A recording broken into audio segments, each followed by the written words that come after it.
গণভোট অধ্যাদেশের খসড়ার নীতিগত অনুমোদন দিয়েছে উপদেষ্টা পরিষদ। জুলাই সনদ সম্পর্কিত প্রস্তাবের বিষয়গুলোতে জনগণের মতামত দিতে এবং কিভাবে গণভোট হবে সেটি ঠিক করতে গণভোট অধ্যাদেশ প্রণয়ন করা হয়েছে। আইন উপদেষ্টা ডক্টর আসিফ নজরুল জানিয়েছেন, একই দিনে অনুষ্ঠিত হতে যাচ্ছে জাতীয় সংসদ নির্বাচন এবং গণভোট, আর এ কারণে গণভোটের ব্যালটের রং ভিন্ন হবে, যাতে ভোটাররা ভোট দিতে গিয়ে বিভ্রান্ত না হন। গণভোটে একটি প্রশ্ন থাকবে এবং সেই প্রশ্নের উত্তর জনগণ হ্যাঁ অথবা না এর মধ্য দিয়ে দিবে।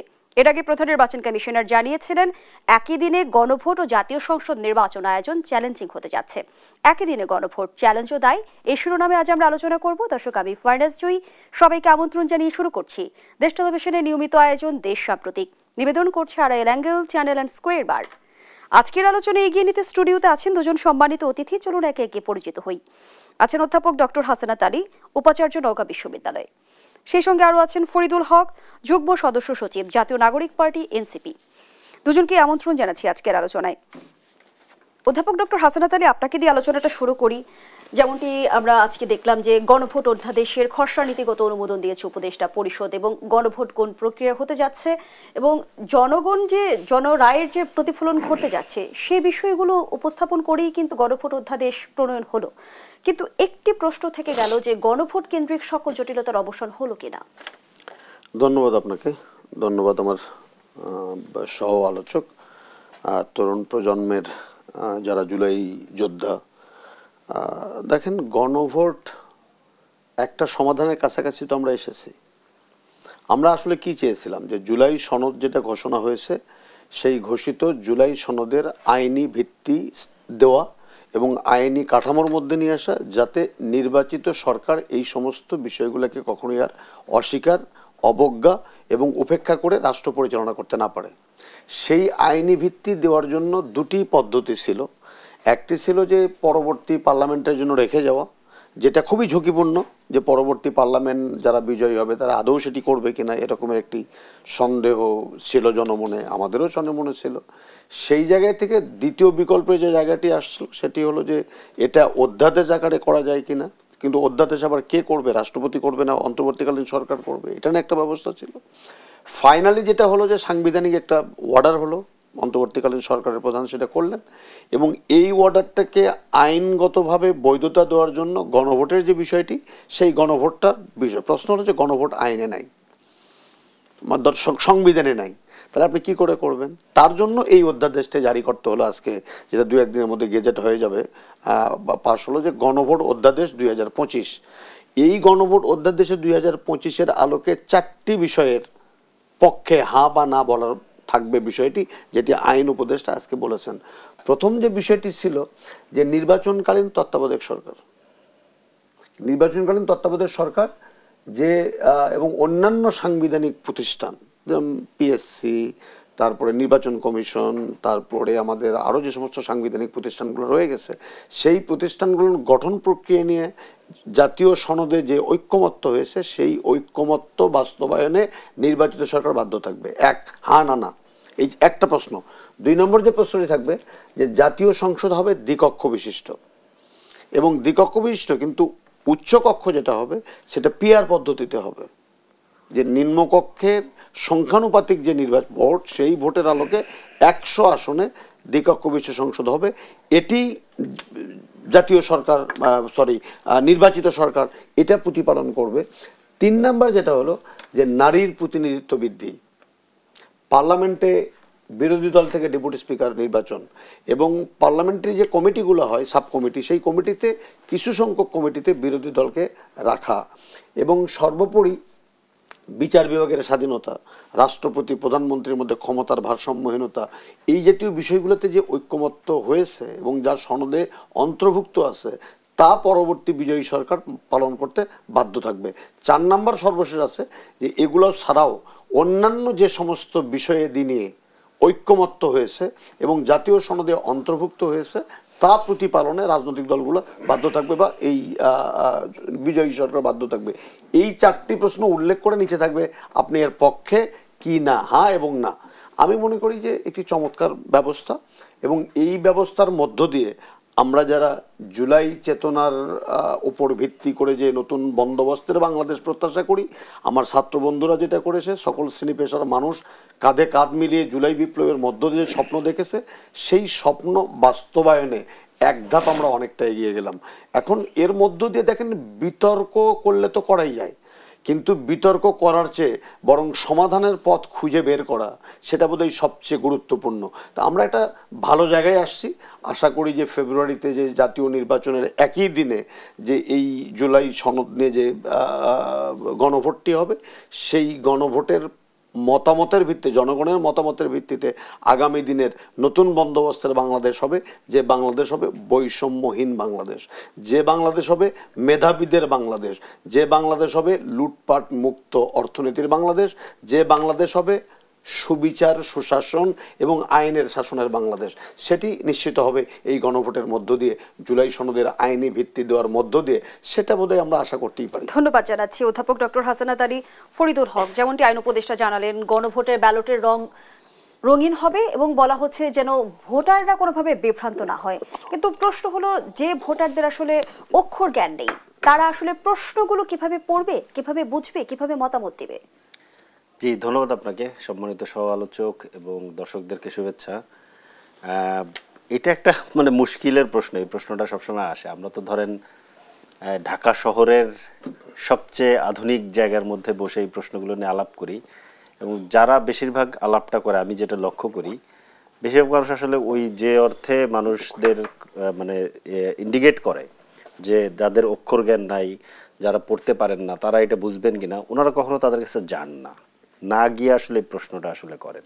আমি এটা যেটা মানে মোস্টলি আমি যেটা ফলো করছি, আমরা যেহেতু রাজনৈতিক কর্মী, আমাদেরকে তো মানুষের কাছে যেতে হয়, এটা আমাদের ডিউটি।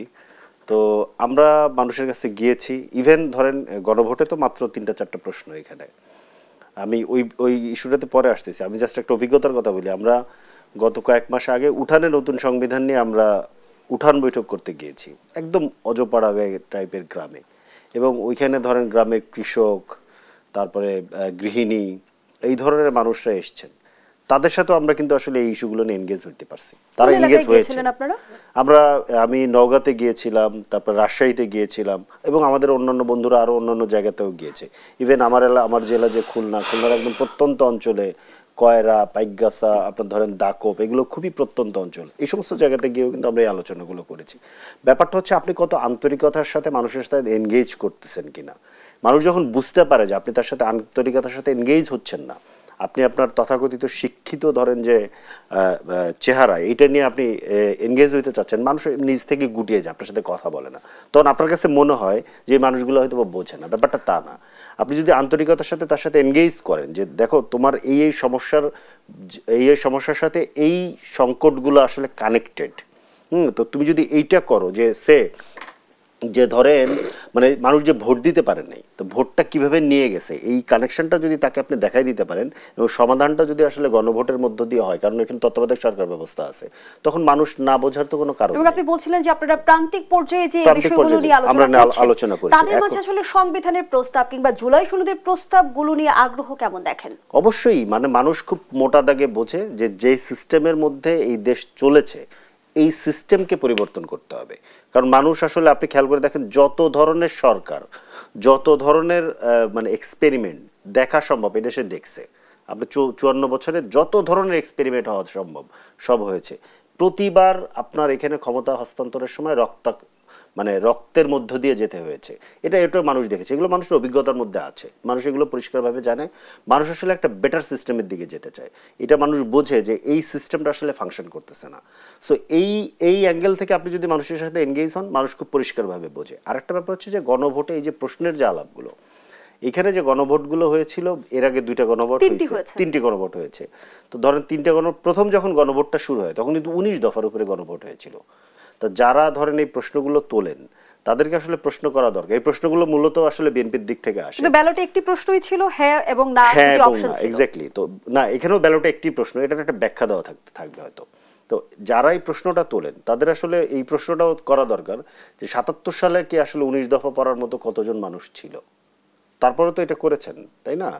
এখন ব্যাপারটা হচ্ছে আমি বরঞ্চ মনে করি যে আমাদের যারা এই প্রশ্নটা তোলেন তাদের আসলে দায়িত্ব, ঠিক আছে ভাই আপনি যেহেতু বোঝেন, আপনি কি বলছেন যে এই প্রশ্নটা উদ্দেশ্য প্রণোদিতভাবে তোলা হচ্ছে? আমি এটাই বলছি, পাল্টা প্রশ্নটা আমি করতেছি যে আপনি ঠিক আছে আপনি এটা বুঝছেন, আপনি যদি মনে করেন যে এইটা ঠিক আছে, এইটা বাংলাদেশের ভবিষ্যৎ রাজনীতি, এই যে স্যার যেভাবে বললেন যে ভবিষ্যৎ রাজনীতির জন্য এইটা বাংলাদেশের জন্য গুরুত্বপূর্ণ, তাহলে আপনি যান না মানুষের কাছে, মানুষকে গিয়ে বুঝান, খুব সিম্পল। মানুষ আপনার যদি বিশ্বাসযোগ্যতা থাকে, ওইটুকু আস্থা যদি মানুষ আপনার প্রত্যেকটা সমাজের প্রত্যেকটা মানুষ যারা মোটামুটি যাদের কোনো না কোনো পর্যায়ে ইনফ্লুয়েন্স আছে, সে শিক্ষক হতে পারে, বুদ্ধিজীবী হতে পারে, সাংবাদিক হতে পারে, রাজনীতিবিদ হতে পারে, যে কেউ হতে পারে, একজন সাধারণ মানুষও হতে পারে, তারা যদি মানুষের সাথে যে এগুলো নিয়ে এনগেজ হয় তাহলে মানুষ বুঝবে না কেন? না বোঝার তো কোনো কারণ নেই, অবশ্যই মানুষ বুঝবে। এখন এইটা গণভোট আপনি সারা পৃথিবীতে ধরেন, এখানে 4টা প্রশ্ন গণভোটে এসছে। ধরেন আমাদের 72 সালে যে সংবিধান, এই সংবিধানে 154টা কি 152টা আর্টিকেল আছে। সারা পৃথিবীতে একটা মানে কি বলে যে প্রতিষ্ঠিত পদ্ধতি হচ্ছে যে সংবিধান গ্রহণ করার পরে এটাকে রেফারেন্ডামে দিতে হয়, মানুষ হানা ভোটে সংবিধানকে কি বলে যে সংবিধানকে একসেপ্ট করে নেয়।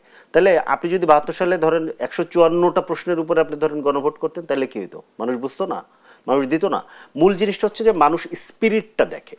এবং এই যে দীর্ঘ আমরা আলোচনা করলাম, এই যে আমরা টকশোতে আলাপ করতেছি, ঐক্যমত কমিশনে আলাপ হয়েছে, পত্রিকায় লেখালেখি হয়েছে, বিভিন্ন পর্যায়ে যে আলাপ হয়েছে, মানুষ অলরেডি মানুষের একটা কমন ধরেন ঐক্যমত কিংবা কমন একটা সম্মতি তৈরি হয়েছে। আমাদের রাজনৈতিক দলগুলো এবং অন্যান্য যারা স্টেক হোল্ডার এটার সাথে যুক্ত আছেন, তাদের দায়িত্ব হচ্ছে এটাকে একদম শেষ পর্যন্ত মানুষের কাছে নিয়ে যাওয়া, যে এই পরিবর্তনটার পক্ষে যদি আপনারা থাকেন তাহলে এই পজিটিভ রেজাল্ট হবে। যদি কারোর সন্দেহ থাকে, আমার এমনিতে কোনো সন্দেহ নেই, আমি মনে করি যে এটা যদি আমরা কালকেও গণভোটে দেই, মানুষ এটাকে অ্যাকসেপ্ট করবে, কারণ মানুষ এটা তার অভিজ্ঞতা দিয়ে বোঝে। আমরা ধরেন তথাকথিত শহুরে শিক্ষিত মানুষরা, আমরা হচ্ছে যে আমাদের ওই বই পড়ে বুঝতে হয়, তারপরে ধরেন কাগজ পড়ে বুঝতে হয়, পত্রিকা পড়ে বুঝতে হয়, নিউজ দেখে বুঝতে হয়, কিন্তু আমাদের দেশের সাধারণ মানুষ এই 54 বছরে যে যন্ত্রণার মধ্যে দিয়ে, যে জুলুমের মধ্যে দিয়ে এসছে, তারা আসলে তার অভিজ্ঞতা দিয়ে বুঝে যে বাংলাদেশে একটা সিস্টেম পরিবর্তন লাগবে। শুধু ব্যক্তি পরিবর্তন কিংবা শুধু সরকার পরিবর্তন কিংবা শুধু দল পরিবর্তন করে বাংলাদেশের সমস্যার সমাধান হবে না, এটা তারা বুঝে। কিন্তু প্রান্তিক পর্যায়ের জনগণের কথা জিজ্ঞেস করছিলাম ফরিদুল হক। এবার যদি আমি একটু সচেতন নাগরিকদের হয়ে প্রশ্নটি করি, যে ধরুন আমার কাছে 4টা বিষয়ে প্রশ্ন রাখা হলো, আমি 3টির সাথে একমত, আরেকটির সাথে আমি একেবারে একমত পোষণ করতে পারছি না, আমার কাছে সেই অপশনটা আছে কি? এইটা আপনার সবসময় থাকবে, এটা সবসময় থাকবে। মানে 154টা আর্টিকেল আপনি যখন দিয়েছেন, 154টা আর্টিকেল গণভোটে 154টা আর্টিকেল, আমি সে বিষয়ে আপনার কাছে প্রশ্ন রেখে যাচ্ছি, বিরতির পর ফিরছি। দর্শক, দেশার প্রতীকে রিপোর্ট একটা বিরতি নিচ্ছে, সাথেই থাকুন। আবারও আমন্ত্রণ, আপনারা দেখছেন দেশ টেলিভিশনের নিয়মিত আয়োজন দেশ সাম্প্রতিক, নিবেদন করছে Arail angle channel and square বার। আমরা আবারও ফিরছি আলোচনায়।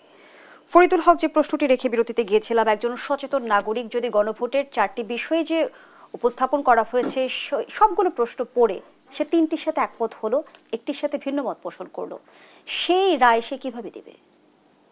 দেখেন, এটা যে কোনো গণভোটে এই সুযোগ থাকে। আমি যেটা বলছিলাম একটু আগে, যে 72 সংবিধানের প্রশ্নে যদি আপনি 154টা আর্টিকেল দিয়ে গণভোটে দিতেন, অন্তত ধরেন মনে করেন যে আমাদের যারা পাহাড়ি জনগোষ্ঠী, ওনারা তো এটার পক্ষে রায় দিতেন না, খুব স্বাভাবিক, কারণ এখানে ওনাদের জাতিসত্তার রাখা হয়নি। ওনাদের যারা প্রতিনিধি ছিল, ওনাদের যিনি প্রতিনিধি ছিলেন, ইনি কিন্তু গণপরিষদ থেকে নিজেকে ওয়াকআউট করে নিয়েছিলেন, উনি সাইনও করেননি খসড়াতে। তো এই সুযোগ তো ধরেন থাকবেই, মানে ভিন্নমত কিংবা দ্বিমত করার সুযোগ তো থাকতেই হবে। তো সেক্ষেত্রে ধরেন যে কোনো কিছুই হতে পারে, সে চাইলে এতে না ভোটও দিতে পারে, আবার চাইলে এটাতে মনে করে যে না ঠিক আছে 4টা প্রশ্ন আছে, আমি 3টাতে একমত, ওকে বেশিরভাগগুলোর সাথে যেহেতু আমি একমত, তাহলে হা ভোট দেই।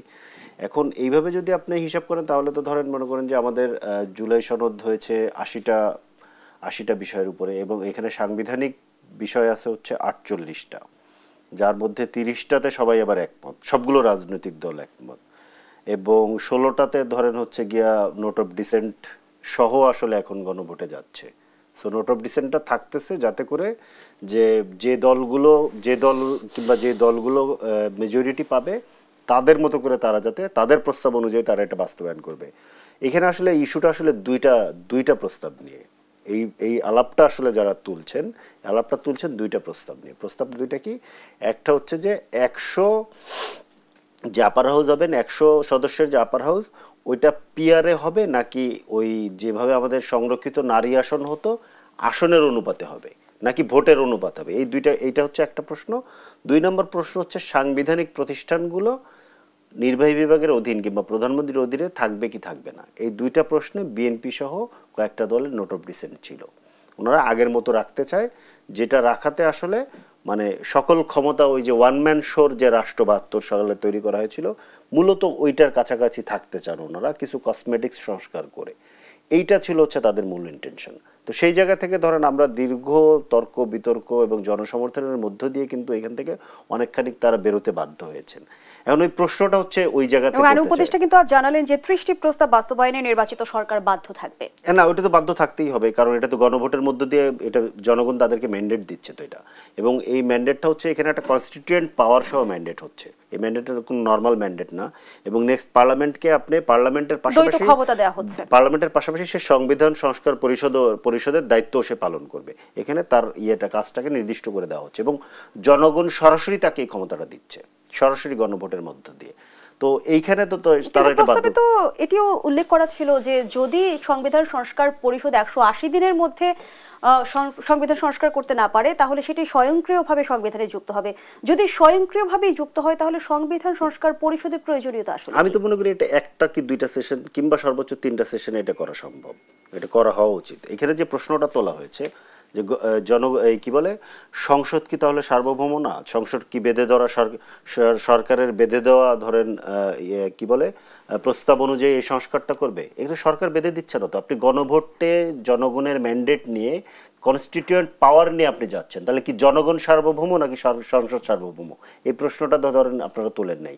তার মানে আপনারা অলওয়েজ আসলে সংবিধানের দোহাই দিয়ে এবং হচ্ছে এই যে সংসদের সার্বভৌমত্বের দোহাই দিয়ে ক্ষমতাটাকে এক জায়গায় কুক্ষিগত রাখতে চেয়েছেন। এবারও সেই আলাপটা আনা হয়েছে এবং সংসদের একজনের কাছে কুক্ষিগত করা মানে কি, যখন আর্টিকেল 70 অ্যাক্টিভ থাকতেছে, এখন পর্যন্ত আপনি খেয়াল করেন যতক্ষণ পর্যন্ত সংস্কার না হচ্ছে ততক্ষণ পর্যন্ত কিন্তু আর্টিকেল 70 অ্যাক্টিভ। আর্টিকেল 70 যতক্ষণ পর্যন্ত অ্যাক্টিভ থাকতেছে তখন তো ওই সংসদ আসলে একটা কাগজের সংসদ, ওই সংসদ তো আসলে কোনো সংসদ না। একজন ব্যক্তি যেটা চাইবে সেটা হইবে, যেটা আমরা একদম 16টা 17টা সংশোধনীর মধ্যে আমরা এটা দেখেছি। এটা আপনার ইভেন এর মধ্যে ধরেন ৪র্থ সংশোধনী করে বাকশাল করা হয়েছে একজনের ইচ্ছায়। এখানে আপনার ধরেন ৪র্দশ সংশোধনী করে বিচারপতিদের বয়স বাড়িয়ে তত্ত্বাবধায়ক সরকারকে ম্যানিপুলেট করার চেষ্টা করা হয়েছে। আবার ৫ম সংশোধনী করে ধরেন তত্ত্বাবধায়ক সরকার কেড়ে নেওয়া হয়েছে আমাদের কাছ থেকে। এই ঘটনাগুলো তো আমরা দেখেছি যে একজনের কাছে পাওয়ারটা থাকলে এটার রেজাল্টটা কি হয়। কিন্তু ফরিদুল হক, আপনারা তো দীর্ঘ আলোচনা করলেন, জাতীয় ঐকমত্য কমিশনে আলোচনা করলেন, এর পরবর্তী সময় আমরা দেখেছি আলোচনা করেছেন দফায় দফায়। এখন আসলে এনসিপির জুলাই সনদে সই করতে বাধাটা কোথায়? এখনো ধরেন অনেকগুলো জায়গাতে অস্পষ্টতা আছে। এই যে ধরেন গণভোটে ধরেন এই যে লাস্ট টার্মে যেটা করলো, এটাকে আসলে কোনো আলোচনা ছাড়াই ধরেন এটাকে দিয়ে দেওয়া হলো।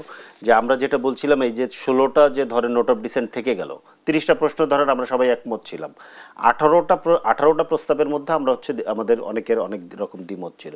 এখানে যেটা করছে যে 16টাকে ধরেন নোট অফ ডিসেন্ট রেখে দেওয়া হলো এবং 2টাকে ধরেন নোট অফ ডিসেন্ট বাদেই 2টাকে আলাদা গণভোটের জন্য। তবে কি আপনারা এই বিষয়গুলো নিষ্পত্তিও চাইছেন? এই বিষয়গুলো নিষ্পত্তি আমরা চেয়েছিলাম, এটা হচ্ছে একটা ব্যাপার। 2 নম্বর ব্যাপারটা হচ্ছে যে আমরা এর আগে প্রথমত আমরা যেটা চেয়েছিলাম সেটা হচ্ছে যে আদেশটা জারি করা হয়েছে, এখানে স্যারকে আমি একটু মনে করিয়ে দিতে চাই, এই আদেশটা আসলে রাষ্ট্রপতি জারি করেছেন।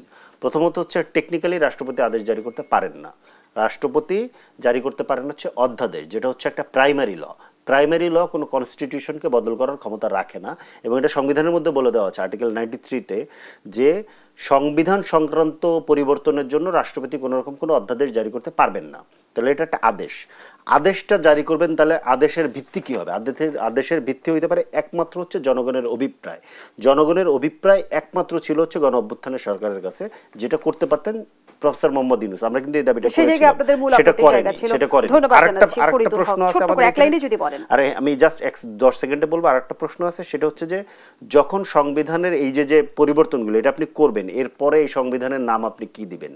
এটাকে আপনি বলবেন যে এটা 18তম সংশোধনী? এটা তো মোটেই কোনো সংশোধনী না, এটা আপনি কনস্টিটিউয়েন্ট পাওয়ার নিয়ে একটা নতুন সংবিধানের দিকে যাচ্ছেন। আপনি নতুন সংবিধান হয়তো হচ্ছে না, কিন্তু প্রায় একটা নতুন সংবিধান। তাহলে এইটাকে আপনি কি দিবেন সেটাকে ডিফাইন করতে হবে, সেটা ডিফাইন এখনো করা হয়। ধন্যবাদ জানাচ্ছি ফরিদুল হক। অধ্যাপক ডক্টর হাসানাত আলী, বিএনপির ভারপ্রাপ্ত চেয়ারম্যান তারেক রহমান বলেছেন, গণতান্ত্রিক ম্যান্ডেট ছাড়াই অন্তর্বর্তী সরকার চট্টগ্রাম বন্দর ঘিরে সাম্প্রতিক সময়ে দীর্ঘমেয়াদী সিদ্ধান্ত নিয়েছে।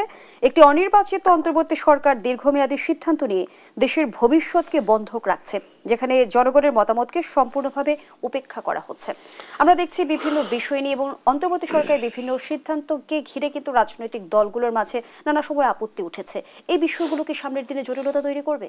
দেখেন, আমি আপনার এই প্রসঙ্গে যাওয়ার আগে কয়েকটা বিষয় বোধহয় কথা বলা দরকার, না হলে জাতি ভুল মেসেজ পেতে পারে।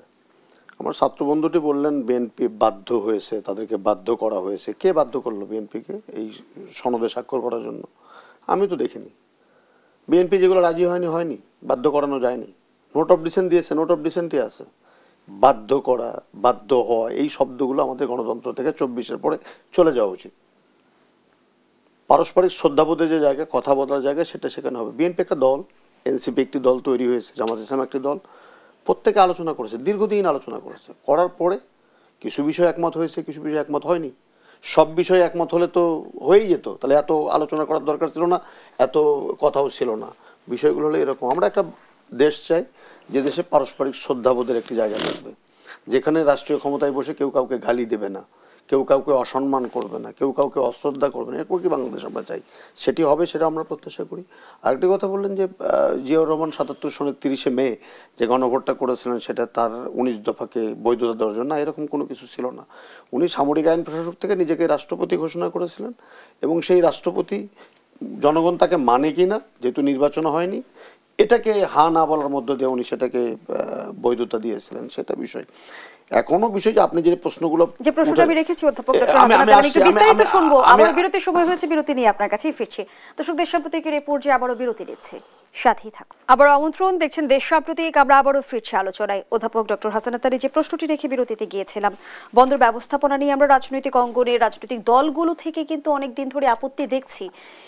এই প্রসঙ্গে বিএনপির ভারপ্রাপ্ত চেয়ারম্যান তারেক রহমান যেমনটি বললেন, একটি দেশ যে সরকারকে নির্বাচিত করেনি সেই সরকার দেশের দীর্ঘমেয়াদী ভবিষ্যৎ নির্ধারণ করে দিতে পারে না। দেখেন, আমি তারেক রহমানের বক্তব্য নিয়ে কোনো কথা বলবো না। উনি রাজনৈতিক নেতা, ওনার রাজনৈতিক দৃষ্টিকোণ থেকে উনি কথা বলেছেন, ওনার দলীয় দৃষ্টিকোণ থেকে।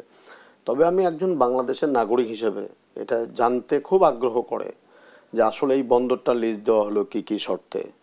এই বন্দরটি লিজ দেওয়া হলে আমাদের আর্থিকভাবে, কৌশলগতভাবে আমাদের কোনো ক্ষতি হবে কিনা, আর্থিকভাবে আমরা কতটুকু লাভবান হব। যেমন একবার আমরা শুনতাম ট্রানজিট এবং ট্রান্সশিপমেন্ট দিলে আবুল মাল আব্দুল মহিদ প্রয়াত অর্থমন্ত্রী বলেছেন বাংলাদেশ সিঙ্গাপুর হয়ে যাবে।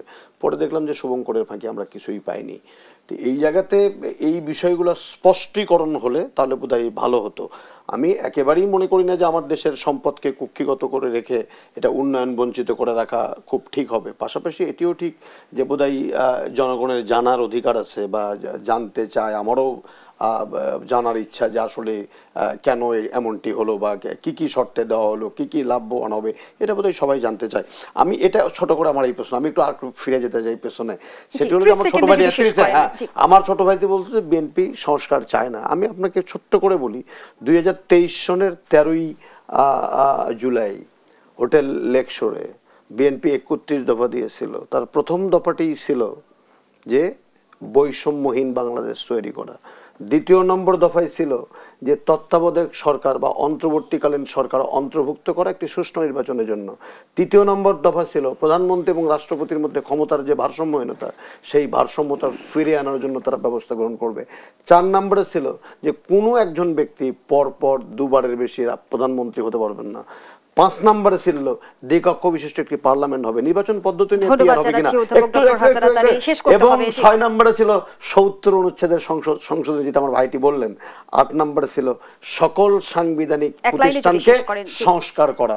অতএব এই যে ট্যাগমার্ক দিয়ে একটি রাজনৈতিক দলকে ছোট করার যে মানসিকতা, সেখান থেকে আমাদের সরে আসতে হবে। ফরিদুল হক, 71-এ গণহত্যায় জড়িত দলেরও বিচার চাই, এনসিপির মুখ্য সমন্বয়ক নাসির উদ্দিন পাটোয়ারি এমনটি বলেছে। আপনারা কি জামায়াত ইসলামের বিচার চাইছেন? এই বিষয়ে আমি আসলে এইভাবে সরাসরি মন্তব্য করতে চাচ্ছি না, এত অল্প সময় এটা ব্যাখ্যা করা কঠিন। ইভেন উনি যেভাবে ধরেন মনে করেন 31 দফার করলেন, এটা আসলে এত অল্প সময় ব্যাখ্যা করা প্রত্যেকটা পয়েন্টের মধ্যে শুভঙ্করের ফাঁকি আছে। আমি আমাকে সময় দিলে প্রত্যেকটা পয়েন্টে আমি জবাব দিতে পারতাম। আর এই যে প্রশ্নটা আপনি করেছেন, সিমিলারলি এই প্রশ্নটাও ধরেন এত অল্প সময় আসলে করা কঠিন, মানে রেসপন্স করা কঠিন। অতএব আমি এই প্রশ্নটা এড়িয়ে যাচ্ছি এই মুহূর্তে। আমি ভিন্ন বিষয়ে আপনার কাছে প্রশ্ন রাখি। এনসিপির নেতৃত্বে ডিসেম্বরে আসছে নতুন জোট, এমনটি আমরা জানতে পারলাম, কিন্তু বেশ কিছুদিন ধরে আমরা রাজনৈতিক অঙ্গনে কিন্তু গুঞ্জন দেখেছি যে এনসিপি জামায়াত ইসলামের সাথে যুক্ত হচ্ছে, এনসিপি বিএনপির সাথে যুক্ত হচ্ছে, সেই সম্ভাবনা কি সমাপ্তি হলো, নাকি রাজনীতিতে একটা কথা বলে না ধরে যে নিতে পারেন এটা একটা তৃতীয় গুঞ্জন, এটাও ধরে নিতে পারেন, আবার হয়তোবা এটাও সত্য হতে পারে। সো সবকিছু আমরা মিডিয়ার মাধ্যমে জানতেছি। আমি এনসিপির সেন্ট্রাল কমিটির একজন মোটামুটি দায়িত্বশীল একজন নেতা, আমি এখন পর্যন্ত এগুলো জানি না। সো মিডিয়া যেহেতু জানেন, মিডিয়ার মাধ্যমে আপনি জানতে আপনাদের পারবেন। নেতাকর্মীরাই গতকাল এমনটি বলেছে? না না না, নেতা প্রেস কনফারেন্সে এটা ধরেন কি বলবো, মানে প্রত্যেকটা বিষয়ে আপনার ধরেন মিডিয়ার মাধ্যমে আমি নিজেও জানতেছি, ঠিক আছে। সো এখন জোটের ব্যাপারটা হচ্ছে যে আমাদেরকে জুলাই সনদ এবং সংস্কার বাস্তবায়নের ক্ষেত্রে আমাদের প্রত্যেকের সাথে বসতে হয়েছে, সবাই সবার সাথে বসছে। এখন প্রবলেম হচ্ছে যে এনসিপি কারোর সাথে কথা বললেই সেটা নিউজ হয়ে যাচ্ছে, এইটা হচ্ছে যে মূল জায়গাটা। আমরা আসলে কোথাও কোনো জোট করা কিংবা না করা কোনো কিছুর ব্যাপারে আমরা কোনো সিদ্ধান্ত নেইনি। যদি সিদ্ধান্ত আসে তাহলে অবশ্যই এটা সামনে আসবে, কিন্তু আমাদের জায়গাটা হচ্ছে পরিষ্কার। আমরা মনে করি যে আগামী যে নির্বাচন, এই নির্বাচনটা হচ্ছে কোনো সাধারণ সরকার পতন কিংবা রাজনীতির প্রচলিত ধারাই কি হাঁটছে যে রাজনীতিতে শেষ কথা বলতে না না কিছু না, নেই? আমি অবশ্যই রাজনীতিতে শেষ কথা বলে কিছু নেই, এটা তার প্রচলিত ধারা না। এটা তো ধরেন রাজনীতি আমার একার উপরে নির্ভর করে না, তো বাকি সব দলকে ধরেন আপনি বন্ধ করে দেন, সবকিছু বন্ধ করে দেন, তাহলে শেষ কথা বলে কিছু থাকবে না, এনসিপি শেষ কথা হবে। কিন্তু এটা তো না, এটা তো গণতন্ত্র না, তার মানে যে কোনো কিছু ঘটতে পারে। আমার কথা হচ্ছে যে আমাদের যে জায়গাটা সেটা হচ্ছে আগামী নির্বাচনটা হচ্ছে একটা বিশেষ ধরনের নির্বাচন। বাংলাদেশ রাষ্ট্রকে পুনর্গঠনের পথে আমরা একটা যাত্রা শুরু করতে যাচ্ছি।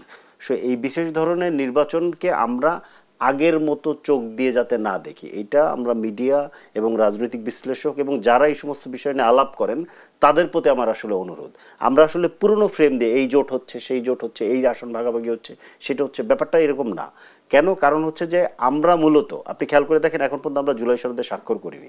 আমরা মূলত প্রধানত আমরা আসলে কাজ করছি যে বাংলাদেশ রাষ্ট্রের যে পুনর্গঠন এবং যে সংস্কার, সেই জিনিসটাকে নিশ্চিত করার জন্য অন্তত যাতে যারা এটার বিপক্ষে যেতে চায় তাদের বিপক্ষে আমরা দাঁড়াতে পারি, আমরা যাতে জনগণের পক্ষে দাঁড়িয়ে এটাকে বাস্তবায়নটাকে নিশ্চিত করতে পারি, সেই ফাইটের মধ্যে আমরা আছি। নির্বাচন এটার একটা জাস্ট এই ফাইটের একটা অংশ মাত্র।